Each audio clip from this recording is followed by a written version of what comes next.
Hi there, my name's Andrew Prendergast. I'm a solicitor at Dalton Motorcycle Solicitors. And my name's Gavin Gruhl and I'm a solicitor as well. So thank you very much for watching our Truth About series videos. Following those videos, we've had some questions in the comment section underneath. So as we said, we always do read them and said we'd do a short video answering those questions that have been raised. So today we're going to deal with the first question, which is about non-road legal exhausts.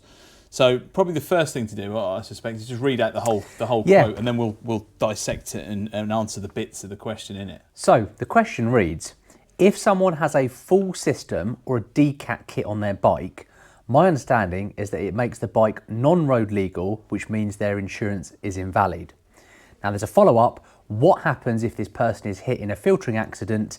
Can the car driver blame the biker for having no insurance to get out of liability?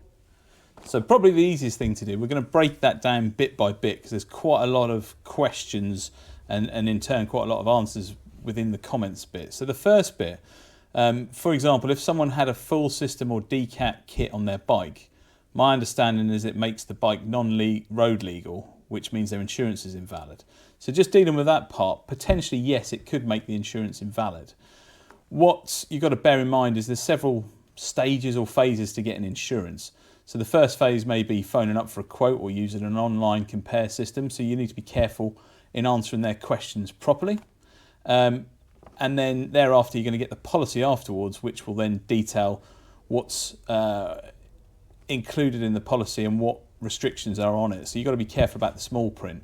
So some insurers nowadays are not too interested whether it's got aftermarket exhaust or not. Some of them provide a big list of like, don't worry about telling us about this.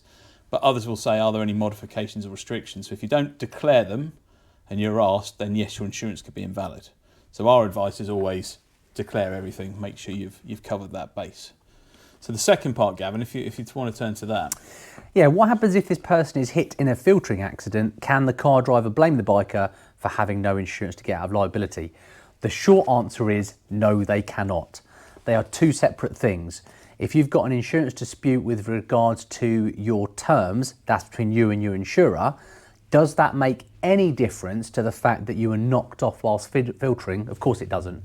Whether you had insurance or didn't have it, if you were knocked off, you were knocked off. The car driver's got a liability to you. So the answer is no.